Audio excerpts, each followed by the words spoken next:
She probably hit a button. There he goes. I got it. What you do, Ras?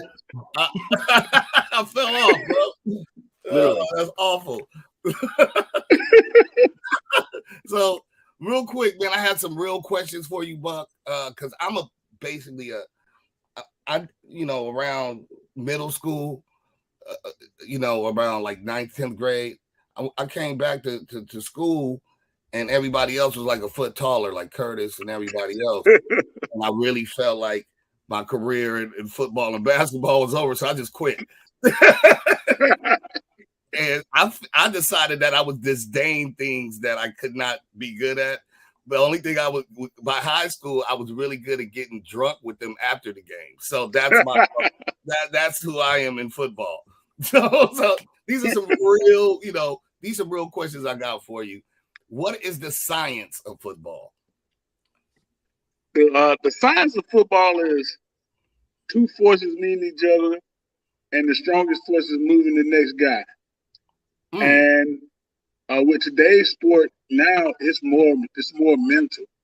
It's about angles and knowing how to get leverage. You don't have to be the biggest, fastest, the strongest. You just got to understand angles, how to get from A to B. They say it used to be a straight line was the fastest way from point A to point B, but in football now you got to find a shortcut. Right. But the science has always been about, man, can I move this guy against his will? That's what I was curious about. I was wondering, like, it's 100 yards by whatever means get there. It's more about angles and all that at this point. It's a thinking man's game as opposed to just brute force. Yes, it's pure thinking man game. It's almost like chess. Really, okay. You always want to stay 2 moves ahead. I know every action that I give you is going to cause you a reaction. So my thing is, if I move left, you're going to move right, which is going to create room for me to go back left 2 more times. So, and that's the main part of it. And the guys who do it the best and who do it the fastest and do it the longest are normally the best players in the league. Bar. Okay. This is a little more into the music part of it. Did you have or do you have a specific song or bar that you ever used as a mantra to psych yourself up, or like a theme song that played on in your brain on the field? Well, when I played, it was so much, going on at the time, with the music scene. I was always DMX. Get at me, dog. Wow. That was one that always got me going. Tupac hit him up early in my career. When we was playing somebody I had a disdain for, being a Pittsburgh Steeler and playing against the Cleveland Browns or the Oakland Raiders. It was Tupac hit him up. Like, I wanted to be as angry as I could, getting on the field. But as my career went on, it became Knuckles You Buck, crunk music. Being from down South Georgia and in Carolina, we used to call ourselves the Kings of Crunk. So it was Knuckles You Buck the whole time on the field, and we played that song in our head. It was in the locker room. We didn't have them playing in the stadium at the time. Wow. All right. Let's see. Well, I think you answered this. We was gonna ask, did you have a who was your op, your main rival? But you said it was the Browns when you was at Pittsburgh. Yeah, it was the Browns. It was the Browns when I was at Pittsburgh. When I got there, when I played for the 49ers, it was the Green Bay Packers. There. Then when I got to Carolina, it was the Tampa Bay Bucks. We couldn't stand the Bucks. Most so because they was winning. They had just won the Super Bowl. We wanted to knock them off their porch. So and it depends, graphically where you stand at, geographically where we were playing at. But Carolina, it was the Tampa Bay Bucks. Okay, what about now as a coach over in Jacksonville? And Jacksonville is the Tennessee Titans. Okay. The Tennessee Titans have been destroying the NFC South. I think for the last 6 or 7 years, they was the AFC South champions. And when you get the job in Jacksonville, the first thing the owner tells you is, we cannot stand the Titans. And this year, fortunately, we was able to knock them off. We was able to win the AFC South by beating the Titans the last game of the year. So we sort of got the upper hand right now. But it's the Tennessee Titans. I thought you was going to say it was the Clearwater Scientologist. No, I'm just kidding. All right, let's see. A favorite career moment. Do you have one? My favorite career moment is probably playing my first Super Bowl my second year in the NFL. You know, wow. Dallas Cowboys versus Pittsburgh Steelers, which was a historic rivalry in itself. And going out there and playing and being the first person introduced, you know, in the Super Bowl when they introduced both teams, while also being the reason why they don't introduce individually no more, because I got bleeped out for cussing all the way out the tunnel. So now they just introduce everybody as a team. So you the reason for that? Yes, that was me. You go back and watch Super Bowl 30, and I'm the first person they introduced, and I cussed all the way out the tunnel. All you heard was beep, beep, beep, beep.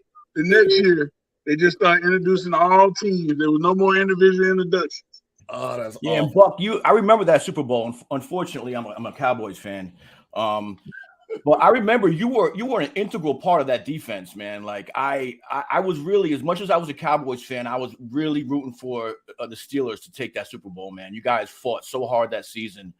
I mean, you guys overcame so many games that you won and that should have been losses, and then you played the Cowboys, and Cowboys, man, and then they won no Super Bowls after that, and they won that one. It was a heartbreaker. But it was a heartbreaker for us because we were the first Pittsburgh franchise, hockey, baseball, or football to ever lose a championship game. And Dallas was that dynasty.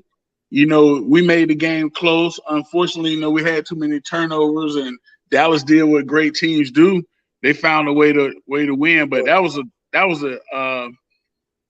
a great moment in my NFL, my sports career. Because Super Bowl is the biggest game you can play in football. There's no other game you can play in.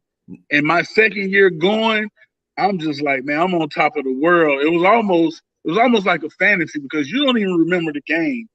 I have yet to watch the game fully, and then playing in it, you just remember the introduction, then you remember the end when you're not winning, and it's over with so fast. But as I get older, I start to appreciate those games. That's beautiful. Yeah, that game will go down in history, and you will go down as, your defense, the so integral in that game. I mean, man, it was just, Raz, you really got it. If you want to see a game, go watch that Super Bowl 30. You're going to see, oh man, it was very emotional game. Very emotional game. What year was this? 96? It was the 96. It was 95 season, 96 Super Bowl. Yeah, 96 Super Bowl. Bowl. It was the first Super Bowl played in Arizona because Arizona hadn't passed the Martin Luther King holiday, and so they was getting blocked from Super Bowls. Then finally they passed the holiday and got awarded the Super Bowl. So it was Dallas Cowboys versus Pittsburgh Steelers, Super Bowl 30. Huge, man. Okay. I'd like to ask this. There's a million, young athletes out there, man. And people always ask me this, from a musical standpoint. I figured I should ask you, what's the best single piece of advice you'd give to a young athlete dreaming of, trying to make it to the NFL, to the big leagues? Just one single advice I can give you: making it to the NFL is 1% dreaming and 99% doing. Bar. A lot of guys dream about it, but how you make those dreams into reality is called action. Right. So when you're dreaming about the NFL as a young guy, you can't wait till it's time to go to the NFL to start acting that way or carrying yourself that way. Because even I remember telling my dad at 9, I want to be an NFL football player. I don't want to be no fireman. I don't want to be no construction worker. I don't want to be no lawyer, no doctor. I want to go to NFL. And so from that point on, everything I did, he treated me like I was in the NFL and made me act accordingly. Awesome.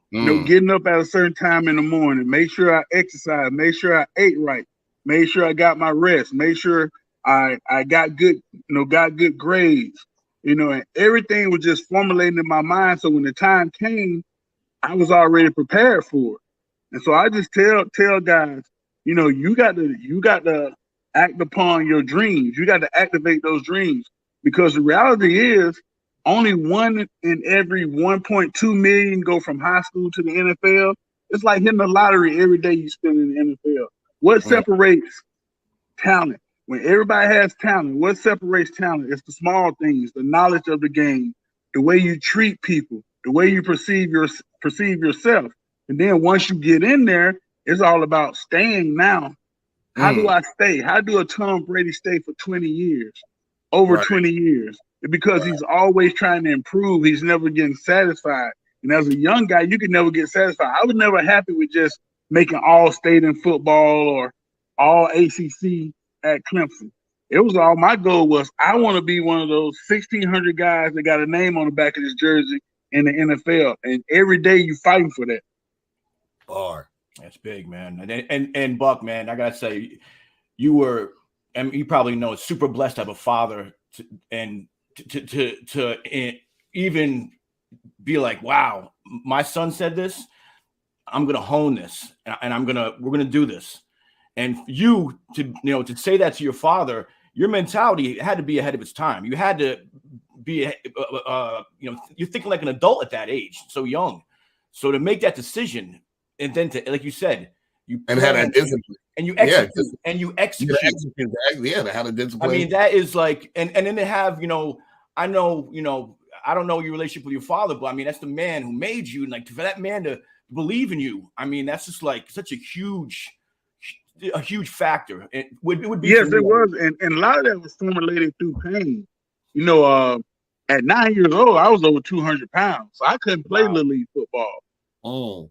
And so my dad would see me cry every year when it was time to go sign up for Pop Warner, and they would say, no, he's too heavy to play. Or finally, when I was 10, it was like, well, he had to play with the 13-year-olds. And my father was like, nah, he's not mature enough. So I had to wait till middle school when there wasn't no weight limit.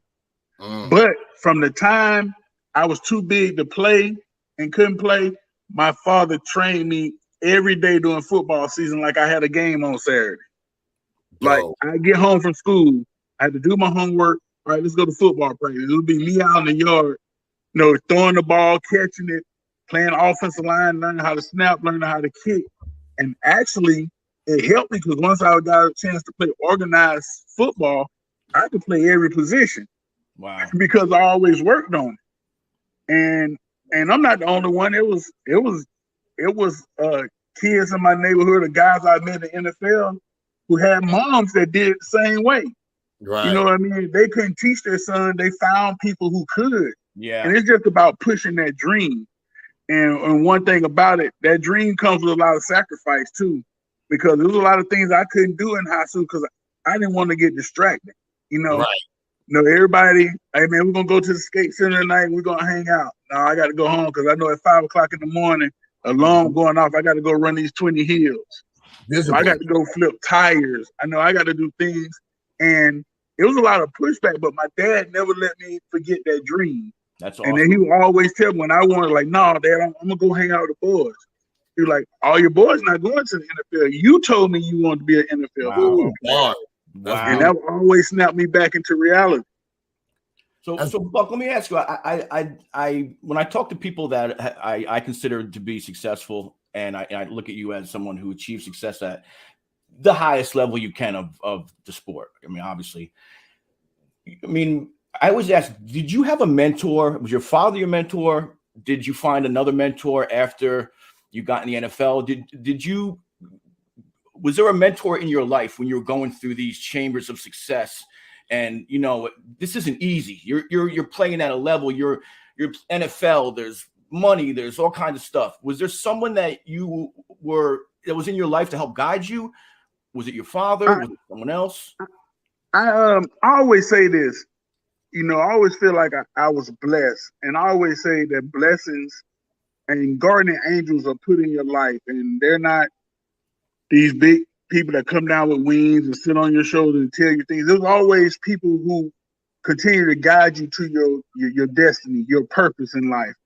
I remember the last time, like I told you, when I was too big to play football, and I was sitting on the curb in front of our apartment complex crying. And I remember this guy pulling up, and he asked my dad, what's the matter with your son? He's like, well, he just found out that he's too big again to play football. And I remember the guy looking at me when I was 9 and saying, don't worry, one day they're going to pay you to play football. Wow. Well, I'm at 9 years old. I get to high school and find out that guy was my high school coach. Wow. You know what I'm saying? So I always had people along the way that always just kept me going and kept me driving. Even when I got in the NFL, I met Ras, your homeboy Kurt, in like 1995. And seeing what y'all was doing with the music and then the work and the dedication it took, I always try to equate those type of experiences to what I'm going through in football. Yes, sir. You know what I mean? So I was always looking and seeing how people who was working toward their goals and their dedication, that always kept me like, it's worth it. When you're passionate about something, you're willing to do whatever and sacrifice to keep it going to reach that goal. And so it wasn't just one person, it was just a group of people. God always put people in my life to make me say, well, all right, it's worth it what you're doing. Yes. And I continue to do it. And I was blessed to do it for 13 years. And you said something important. You said, I had to do whatever it takes. But I think there's a difference from how you do it and how Ras does it and how a lot of people do it. You guys kept your integrity. You kept your respect. Again, a lot of people, they don't keep their integrity. They don't keep respect. They will, do some foul stuff in order to get where they need to go. And, we see that hard work, a proper plan and execution pays off. And, again, Buck, your resume is amazing. I mean, it's like I'm looking at your Wikipedia page and I'm like, damn, I forgot he was in this. I forgot he did this. It's people. It like you said, it's like winning the lottery. It's impossible.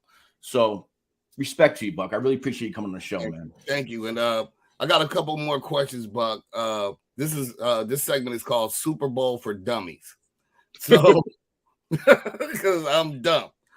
I'm not informed with football, but I do know that you did coach for the Cardinals, and so previously, and this new Super Bowl, the Super Bowl tomorrow is going to be, unfortunately, Kansas City. So I'm calling that Tech 9 City on some hip hop.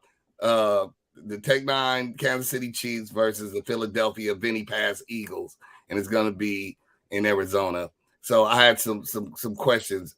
Why did Americans steal soccer's first name when they were called football first? I need you to explain this to me.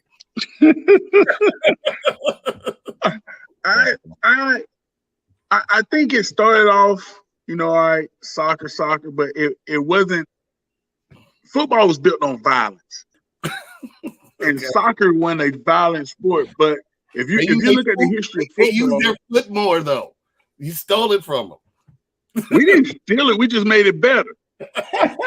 Factual. We just made it better. Nothing up under the sun is new. I think, like Americans always do, we take something, put our own little twist on it, just to say it was ours. Right? Yeah, that part. Okay. Now this is the first time in the history of the NFL that two brothers, starting quarterbacks, are meeting head to head. Super Bowl 57. So that's Jason and Travis Kelce. Is it Kels or Kelsey? My question is, which you're probably not going to answer, is which Kels brother will be hungover from turning up the night before? if I had to be a big guy, the center would be hungover for turning up the night before because he's a wild boy. Offensive linemen beat March to the beat of their own drum. You know what I mean? They do little things out of the ordinary, but I think in this Super Bowl, everybody's so locked down right now. It's the biggest show. It's the biggest show in the world. Yes, sir. Yes, it is. You got people that don't even speak English that's gonna watch this game and gonna cheer. No, you know what they're cheering about. All eyes are on you. Wow.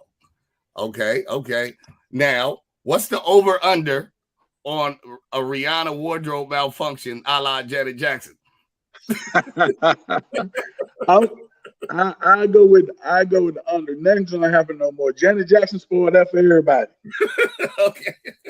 She started. And you know what? I was in that Super Bowl when that happened. I was in Houston. That was my second Super Bowl. Wow. Super Bowl 38 versus New England Patriots. Carolina. Wow. We come out of halftime and the crowd is bananas. And we like, man, was the show that good? And everybody, the guys that wasn't dressed out, it was like, man, Jenna had a malfunction on the stage and everybody. And we like, oh man, we missed it. We forgot all about the game.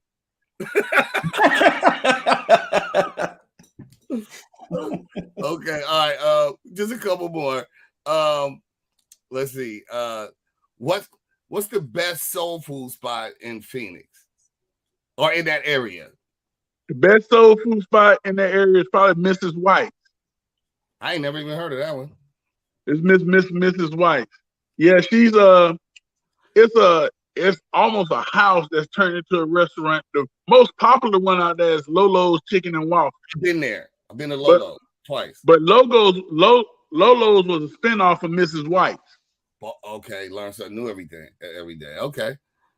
All right. Buck, who'd you look up to as when you were young as players? Like what players did you look up to?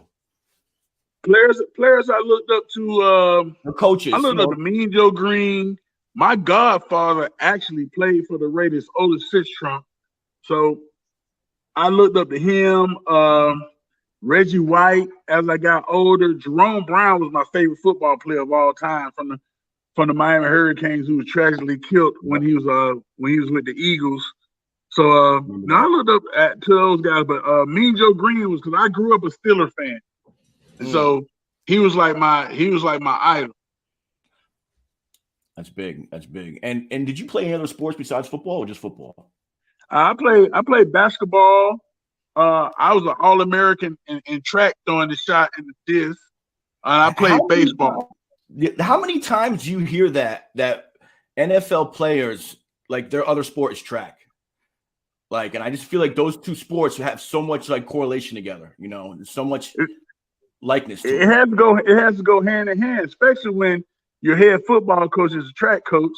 So, you know, he makes everybody go out because I actually, when I got to high school, I was a running back.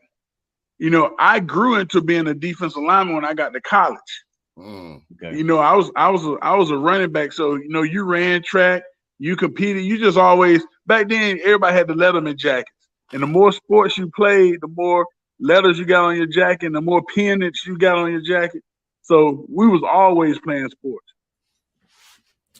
Yeah, I hear that a lot, that a lot of NFL players, you know, track and field, track coaches might have done both.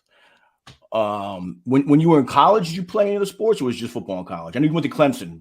I know My that first area. 2 years, I also did track. I threw the shot put for Clemson. I actually was part of the ACC championship team. Wow. That's big. Amazing. Well, I don't want to hold you up, Buck, man. I really thank you for your time, big bro. And I really hope to see you and the Jaguars with a ring this time next year. So manifest it. And let me open up for the halftime show, and I promise I won't nipple slip. Most definitely, but yeah, most definitely we'll have to do this interview next year. But I'll be doing it live from Las Vegas, getting ready to play in the Super Bowl. There you go. That's what we're talking about, man. We ain't got the sound effects yet, but we giving it up. Yeah, thank you, Buck. Thank you so much for coming on the show, man. Thank you so much. Thank you so much. Thank you, Right, Kurt. one love. One love. Peace. Take it easy. Wow, what a solid and Raz, it just goes to show, you know, and I you guys are almost like identical with success during years. You know, he was 95, 90, 94, 96. He's playing his first. Your career, you know, he actually said,